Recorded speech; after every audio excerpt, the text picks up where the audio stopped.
அன்பே, என் அன்பே, உன்னதான் இங்க பாரு. அன்பே, என் அன்பே, உன்னதான் இங்க பாரு. என்ன அன்பேன்னு கூப்பிடுறிய? வாயாடி, கண்ணை காக்கா குத்திடுச்சா என்ன? போ.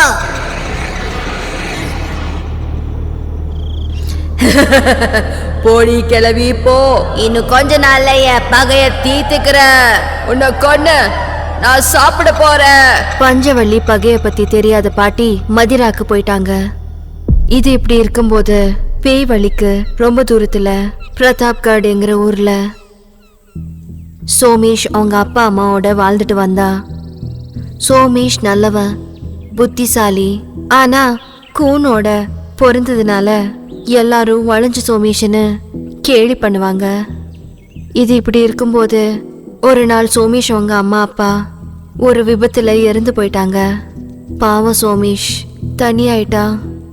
பயத்துல இருந்த சோமேஷ் அவங்க வீட்டுக்கு தூரத்து சொந்தம் மாமாவான தாவல் அவங்க பொண்டாட்டி பிள்ளைங்களோட வந்து, பாபு, சோமு, உங்க அப்பா அம்மா இல்லைன்னு கவலைப்படாத, உனக்கு நாங்க இருக்கோம்.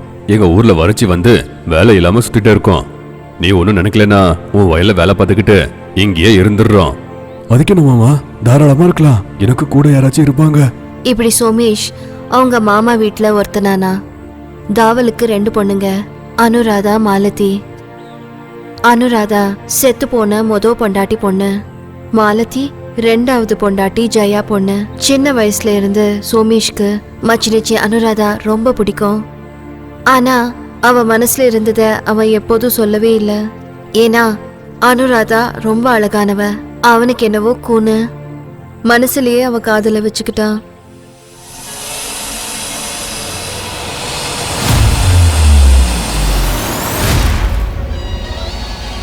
கொஞ்ச நாட்கள்ல ஒரு நாள் தாவல் வயல்ல இருந்து வரும்போது நாகப்பாம்பு குத்தி செத்துட்டான்.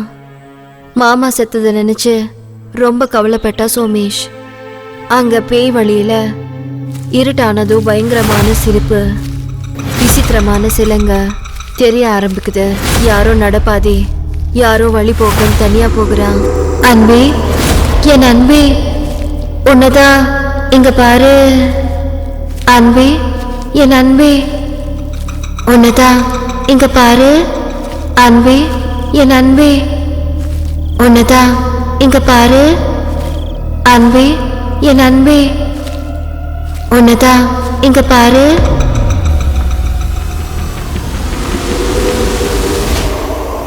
ஒரு நாள் ஜெயாவும் மாலதியும் அவங்க ரூம்ல பேசிக்கிட்டு இருக்காங்க. நாங்க சொந்தக்காரங்க. சோமேஷுக்கு கல்யாணமானா வர்ற பொண்ணு எங்களை போக சொல்வா. அதனால அவனை நீயே கட்டிக்க, எல்லா சொத்துக்கும் எஜமானி ஆகலா. சி, இந்த கூணனை நான் கல்யாணம் பண்ணிக்க மாட்டேன். என் புருஷன் வாட்ட சாட்டமா இருக்கணும். அவனுக்கு அனுராதானா பிடிக்கும். அவளை கொடுத்து கல்யாணம் பண்ணிடு. அப்போ உங்க அக்கா சொத்துக்கு சொந்தக்காரியாவ, நாங்க வேலைக்காரியாகணும். அப்ப என்ன பண்ணலாமா? நான் மாமா மாதிரி கூனிய கல்யாணம் பண்ணிக்க மாட்டேன். இவனை கூட பிசாசோ பாம்போ கொன்னுட்டா இந்த சொத்தெல்லாம் எங்களுதாயிடும். யோசிக்கிற, இவனை மேல இருப்ப ஏதோ ஒண்ணு பண்ற, ஜாகிரதை, யாருக்கும் சந்தேகம் வரக்கூடாது அப்படின்னு. ஒரு நாள் வயல் வேலை பண்ணிட்டு இருந்த சோமேஷுக்கு ஜெயா சாப்பாடு எடுத்துட்டு போய் அப்படியே பேசும்போதே, தம்பி சோமேஷ், எனக்கு தெரியும் உனக்கு அனுராதாவை ரொம்ப பிடிக்கும்னு. அவகிட்ட பேசி கல்யாணத்துக்கு ஒத்துக்க வைக்கட்டா? ஐயோ வேண்டாம் அத்தை, என்ன மாதிரி ஒரு ஆளை அவ கல்யாணம் பண்ணிக்க தேவையில்லை. உனக்கு என்ன குறை தம்பி, நீ நல்லவ. கூணு இல்லைன்னா கண்டிப்பா என் மனசுல இருக்கிறத அனுராதாவுக்கு சொல்லிருப்பேன். என்ன மாதிரி ஆளுக்கு எதுக்குதே கல்யாணம்?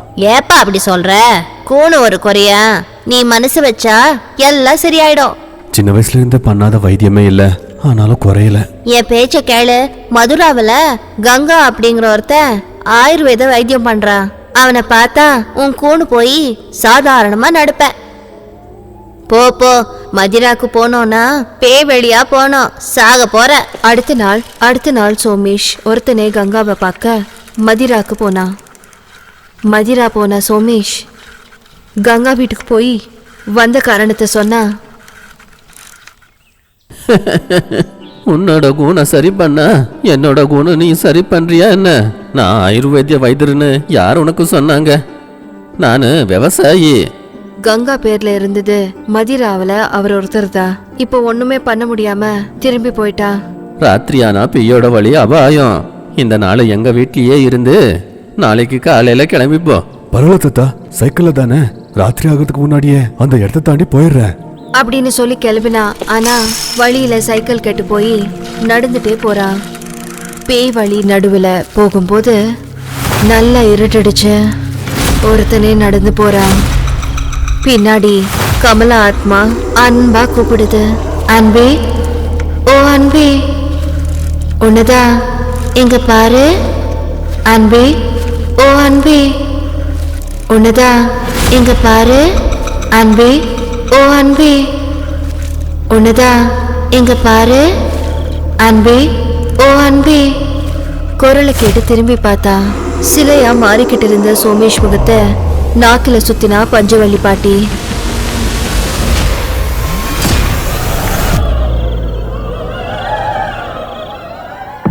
விடிஞ்சதும் சூரிய ஒளி சோமேஷ் மேல விழுந்ததும் பாதி சிலையா இருந்த உடம்ப உடைச்சுக்கிட்டு சாதாரணமா ஆயிட்டா.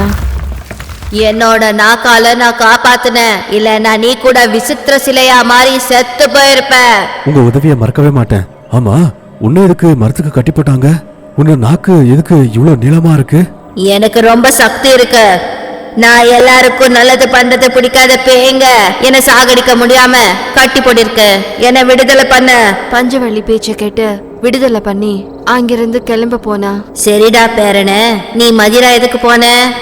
மதிராவுல யார பார்த்த? பஞ்சவள்ளிக்கு அவ யாரு, எதுக்கு மதிரா போனான்னு சொல்லி. கங்காராம வைத்தியர் இல்லையா? என்னோட கூணு சரியாகாதா? கவலைப்படாத, உன் கூனை நான் சரியாக்குற. என்ன உன்னோட உங்க வீட்டுக்கு கூட்டிட்டு போ. பஞ்சவள்ளி பேச்சை நம்பி அவளை ஊருக்கு கூட்டிட்டு போனா. நடந்ததெல்லாம் அத்தை ஜெயக்கு சொன்னா. நான் மதிரான்னு சொல்லப்பா, நான் மதுரான்னு சொன்னேன். ஓ, நான் தான் தப்பா புரிஞ்சுக்கிட்ட போல. இதோ இன்னிலிருந்து பாட்டி கூட நம்ம கூட தான் இருப்பாங்க. பாதி ராத்திரி ஆனது. வீட்ல எல்லாரும் தூங்குறாங்க. பஞ்சவள்ளி எழுந்து கிணறுல தண்ணி எடுத்து தலை மேல வச்சுக்கிட்டு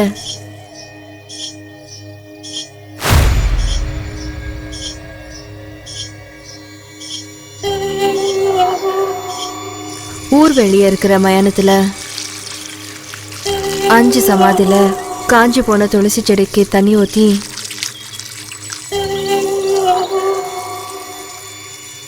எல்லை தூவி திரும்பி வந்துடுவா. பஞ்சவள்ளி பாட்டிக்கு பின்னாடி குட்டி சாத்தா ஒன்று வந்துட்டு இருக்கு. யாருக்கும் சந்தேகம் வராம பஞ்சவள்ளி பாட்டி ஒரு சத்தமும் இல்லாம வீட்டுக்கு போய் படுத்துட்டா. குட்டி சாத்தா புளிய மரத்துல யாருக்கும் தெரியாத மாதிரி பார்த்துட்டு இருக்கு.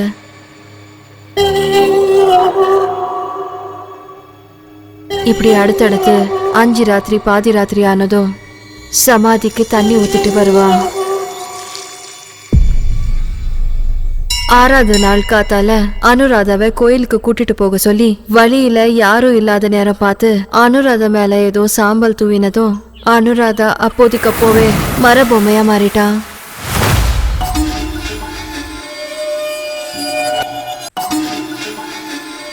அந்த பொம்மைய பையில போட்டுக்கிட்டு ஒன்னும் நடக்காத மாதிரி வீட்டுக்கு வந்து ஒப்பாரி வச்சு, கோயில் கிட்ட யாரோ பையனோட போயிட்டா அனுராதா. அந்த பையனை காதலிக்கிறாளா, அவளை தேடக்கூடாதுன்னு சொன்னா. அவனை கட்டிக்கிறாளா?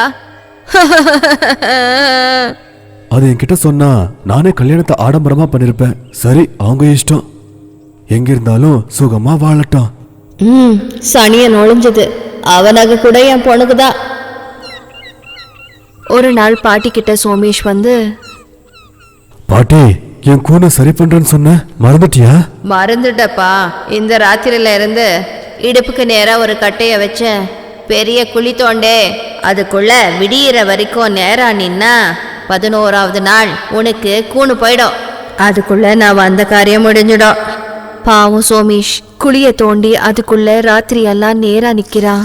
பஞ்சவள்ளி எப்பவும் போல பாதி ராத்திரி கிணறுல தண்ணி எடுத்து தலை மேல வச்சுக்கிட்டு மயானத்துக்கு போய் நேரா இருந்த 5 சமாதிக்கு போய் தண்ணி ஊத்தி மொதல் சமாதியில குழி தோண்டி அதுக்குள்ள அனுராதா மரபொம்மையா வச்சான். பக்கத்துல இருந்த இன்னொரு 2 சமாதிலையும் இன்னும் 2 மரத்து பொம்மையா வச்சான். இதெல்லாம் பார்த்துட்டு இருந்த குட்டிச்சாத்தான் பயந்து போய் இதை நிறுத்தல. ஒரு நாள் காத்தால நம்ம ஊர்ல 2 பேரும் காணாம போயிருக்காங்க. ஹோய், கமலேஷ் அவங்களோட மகள் பிரபா, ரகுராமோட மகள் ஸ்ரீவள்ளி. இவங்க பத்தி ஏதாச்சும் சொன்னீங்கன்னா அவங்களுக்கு பரிசு கொடுக்கப்படும். ஒரு நாள் சாயந்தரம் மாலதி சிநேகிதி வீட்டுக்கு வந்து கொஞ்ச நேரம் பேசி போயிட்டு இருக்கா. பஞ்சவள்ளி அவ பின்னாடியே போய் யாரும் பார்க்காத நேரத்துல அந்த பொண்ணு மேல சாம்பல் தூவுனதும் மர பொம்மையா அவ மாறிட்டான். அந்த பொம்மைய பையில போட்டுக்கிட்டு அவ போயிட்டா. பாவம், அந்த பொண்ணோட அப்பா அம்மா ஊரெல்லாம் தேடி தேடி அழுதுகிட்டு இருக்காங்க. இதையெல்லாம் குட்டி சாத்தா பார்த்துக்கிட்டு இருக்கு. அந்த ராத்திரி கூடு போகணும்னு மாலதி உதவியால குழியில நேரா நின்னுக்கிட்டு தூக்கம் வராம எந்திரிச்சிருந்த சோமேஷுக்கு கொல்லையில ஏதோ சத்தம் கேட்டது. இந்த ராத்திரி யாரு? நம்ம அத்தை போல. குட்டி சாத்தா மரத்துல இருந்து குதிச்சு, டேய், உங்க அத்தை இல்லடா, போ அவளை தடு போ அப்படின்னு அவனை சுத்தி கத்திக்கிட்டே இருக்கு. ஆனா குட்டி சாத்தான சோமேஷ் பார்க்க முடியல, கேட்க முடியல. ரொம்ப சத்தம் வந்ததால குழியில இருந்து எழுந்து சோமேஷ் போய் பார்த்தா பஞ்சவள்ளி பாட்டி தலை மேல தண்ணி வச்சுக்கிட்டு போயிட்டு இருக்கா. ஒரு சத்தம் இல்லாம அவ பின்னாடியே போய் அவ பாக்குறா. பையில இருந்து மரபொம்மையை எடுத்துக்கிட்டு 4வது சமாதியில குழி தோண்டி அதுக்குள்ள வச்சா. இன்னும் ஒரு பொம்மை தான் இருக்கு, அது நடக்காம தடுக்கணும். டேய் போடா, போய் மந்திர பாட்டியை கூட்டிட்டு வா. குட்டி சாத்தான் சொல்றது அவனுக்கு கேட்கல. ஆனா பஞ்சவள்ளி பாட்டி ஏதோ கெட்டது பண்றான்னு அவனுக்கு புரிஞ்சுது. அடுத்த நாள் ஜெயா அத்துக்கிட்ட அவ ராத்திரி பார்த்தத சொல்லி, அத்த பாட்டி சூனியக்காரி போல. இவ வந்ததும் ஊர்ல 3 பேர் காணாம போயிட்டாங்க. அனுராதாவை கூட இதா ஏதோ பண்ணிருக்க போல. இவளை கழுத்தை பிடிச்சி நான் வெளியே தள்ளுறேன். மந்திரவாதின்னு சொல்ற? அவளை துரத்தினா எங்க மேல பிசாசை ஏவி விடுவா அப்படின்னு ஊர் நாட்டமைக்கு இதை பத்தி சொன்னா அவளை ஊருக்கு கூட்டிட்டு வந்து வீட்டுல வச்சதுக்கு எங்களை தான் திட்டுவாங்க. ஆமா, அதுவும் நிஜம்தான். இவகிட்ட இருந்து தப்பிக்க முடியாதா? இந்த மாதிரி மந்திரவாதிக்கெல்லாம் பெரிய தலை. மதிரால இருக்கிற மந்திர பாட்டி ரொம்ப சக்திசாலி மந்திரவாதி. மந்திர பாட்டி அவங்க ஒருத்தர் தான் எங்களை காப்பாற்ற முடியும். மதுராவா? சரியா சொல்லிட்டேன். மதிரா அன்னைக்கு போனியே அந்த ஊருதா. சரின்னு சொல்லி மதிராக்கு போனா. சபாஷ், நான் சொன்ன மாதிரியே செஞ்சுட்டேன். அன்னைக்கு நான் கமலா பேய் கிட்ட இருந்த காப்பாத்தினேன். இப்ப கண்டிப்பா சிலை ஆயிடுவான் அவன். அதுக்கப்புறம் இந்த சொத்தெல்லாம் உனதுதாம்மா. பாவம் சோமேஷ்க்கு தெரியல ஜெயா மாலதி எப்பவும் பஞ்சவழியோட சேர்ந்துட்டாங்கன்னு. பேய் வழியில கால வச்சதும் ரொம்ப இருட்டா இருக்கு.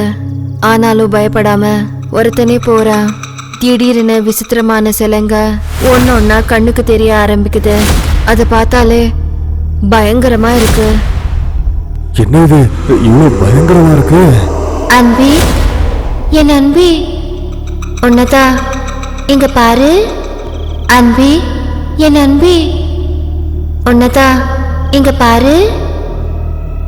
அந்த குரலை கேட்டு திரும்ப போனா. ஆனா சோமேஷ் தோள் மேல குட்டி சேதான் யாருக்கு தெரியாம உட்கார்ந்துருக்கு.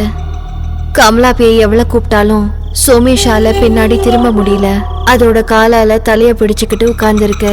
மந்திர பாட்டி கிட்ட போய் எல்லாத்தையும் சொன்னா. வழி முழுக்க யாரோ பிரியா பிரியா அப்படி கூப்பிட்டாலும் என்னால திரும்பி பார்க்கவே முடியல. அதுக்கு காரணம் நீ இல்ல, உன் தோள் மேல உட்கார்ந்த குட்டி சாத்தா அப்படின்னு சோமேஷ் கையில குட்டி சாத்தான் முடிய எடுத்து தாயத்தா கட்டினதும் அவ குட்டி சாத்தான பார்த்தா. குட்டி சாத்தான் முடி தாயத்து உன் கையில இருக்கிற வரைக்கும் நீ குட்டி சாத்தான பார்க்கலாம். பயப்படாத, அதனால உனக்கு தொந்தரவு இல்ல. பாட்டி, எனக்கு இருக்கிற பழக்கத்துல சமாதியில இருக்கிற ராகி நிலத்தை சாப்பிடணும்னு வைக்கிறேன்.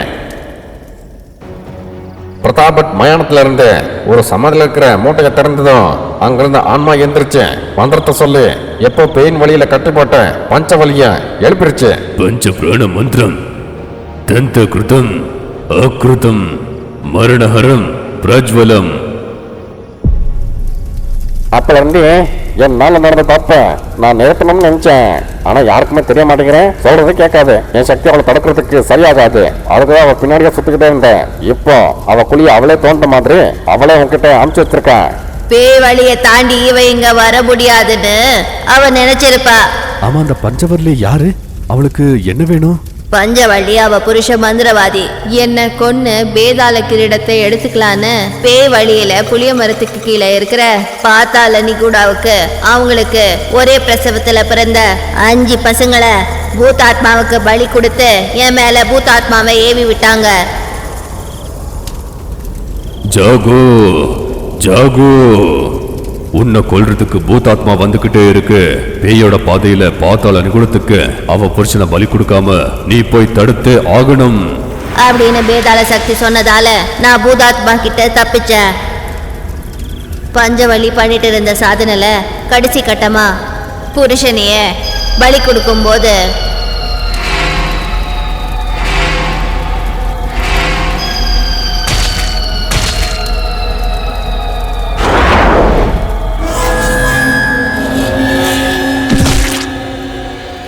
நான் பஞ்சவள்ளிய பேய் வழியில பஞ்சதிக் பந்தனம் பண்ணிட்டேன்.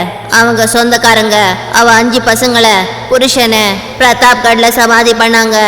சமாதி பண்ணும்போது பொணத்தோட நவரத்தினங்க நவதானியத்தை செம்பு நாணயத்தை மூட்டை கட்டி வைப்பாங்க.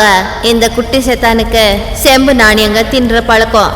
இதனால பஞ்சவள்ளி புருஷ புகாட்டியோட ஆத்மா தப்பிச்சு பஞ்ச திக்பந்தனத்துல இருந்த பஞ்சவள்ளிய நினைவுக்கு வர மாதிரி செஞ்சா. அவ 5 பசங்க மாதிரி கை காலு கழுத்து மேல அந்த மாதிரி மச்சம் இருக்கிற பொண்ணுங்களை மரபூமியா பண்ணி அதுங்களை சமாதி மேல குழி தோண்டி வச்சு சமாதி மேல போட்ட விதை செடியா மாறி பூ பூத்தா நின்னு போன பலி திருப்பி கொடுத்து வேதாள கிரீடத்தை அடியலான்னு. என்ன பண்றது? அவளை தடுக்க முடியாதா? நிறுத்தலாம். வாங்க பிரதாப்கட் மயானத்துக்கு. இவங்க அங்க போகிறதுக்கு முன்ன 5வது மரபொம்மைய 5வது சமாதியில வச்சு மந்திரத்தை படிக்கிறா. பஞ்ச பிராண மந்திரம் தந்திர கிருத ஆக்ருதம் மரண ரணம் பிரஜ்வலம். அந்த 5 சமாதியை சுத்தி புகாட்டி பேய் காவல் காக்குது.